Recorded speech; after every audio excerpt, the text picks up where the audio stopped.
Hello, Puppy Best Start family. Neville and RJ and Grace and I are all super sad that we're not going to be seeing you on Tuesday. But if the last 2 years has taught us nothing, it's that if we have to, we can still have community and learning virtually. I guess it's also taught us that airborne viruses are difficult to contain. So all of those life learnings are applying right now.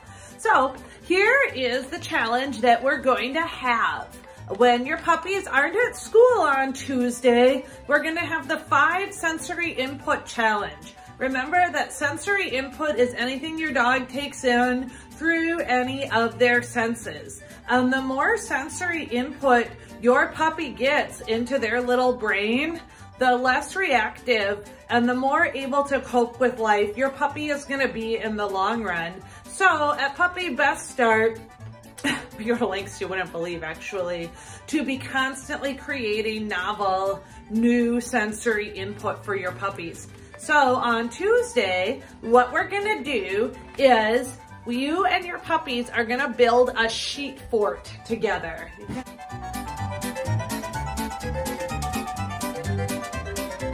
See, Neville and I already built ours, but we want you to try to make the fort an unusual shape that your puppy has never seen. This one, I didn't actually build a sheet fort. It's a ready-made fort, but luckily some of the posts are lost. So even putting it up was a lot of different movement and different shapes that Neville had never seen before.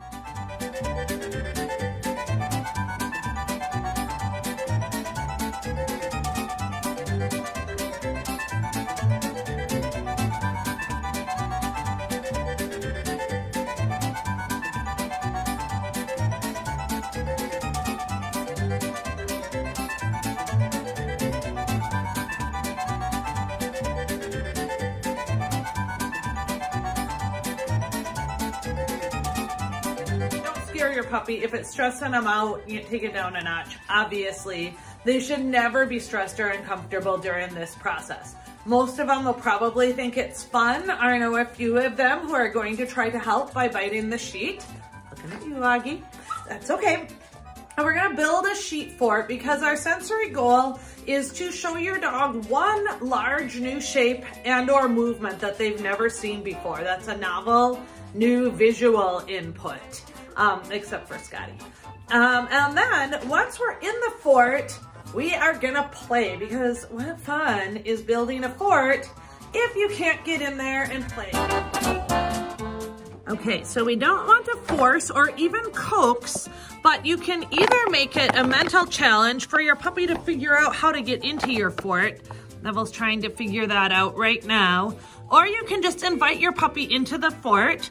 And for their scent challenge, they can root around, hide some treats or food in the fort, and they can root around. Neville cannot figure it out. They can root around and find the treats. So they're getting some good enrichment. Both we've had our visual enrichment with the size and unusual shape and movement of our fort. And then the cognitive challenge of trying to find their way in. Now I'm opening it up for him because around here, Neville, I wish this whole thing was being videoed. It's hilarious. And then their scent challenge of trying to find treats in the fort. So now we've got vision and scent covered. Hey, Neville made it. I wish you could have seen it. It was hilarious. And honestly, letting your dogs figure out how to get into the fort will probably be worth the price of admission.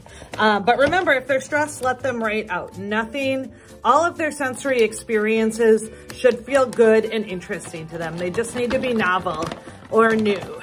So then first I'm just gonna show Neville the treats so he gets that we're playing a treasure hunt game, and then I'll hide a few. Pretty easy. He's still gonna be interacting with an unusual surface.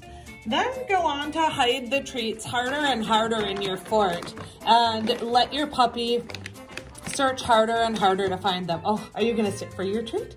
Oh, what a good boy. Sensory input is touch. So once we've done our our treasure hunt in the fort. Next, we're gonna do a puppy massage. If you know how to do canine massage, Stella's trying to get in. You guys are gonna love this, it's hilarious. You can do it. One good trick is, pull this up a little more, an ear slide. Sorry, I'm making this on the fly because we had to cancel, where start at the base of your dog's ear and slide downward. Oh, he thinks we're still treasure hunting. Well, on the other one you can do, that's a good one for in here when we're winding down, is a paw sandwich. Neville is so little I can do it with one hand, but otherwise use two hands and have their paw be the sandwich and just put some gentle pressure on each paw.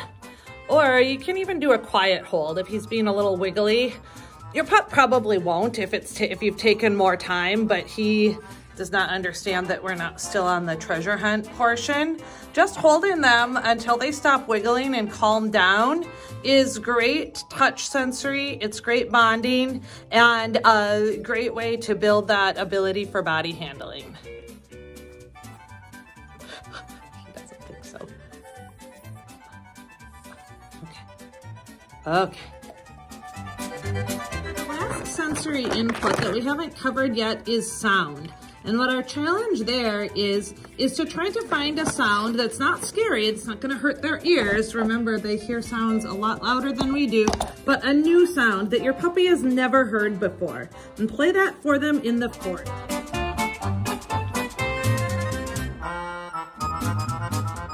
Then we want you to video this if you can, and we'll give you points for the most original shape, the most original movement of your shape, your fort, clever new sound that the dog has never heard before, and your massage and your smell. And it can either be a contest if you want it to be, and we'll give points for originality, or if you just want to play to have fun and just because it's going to be hilarious to watch your dogs try to enter the fort or try to help you build it.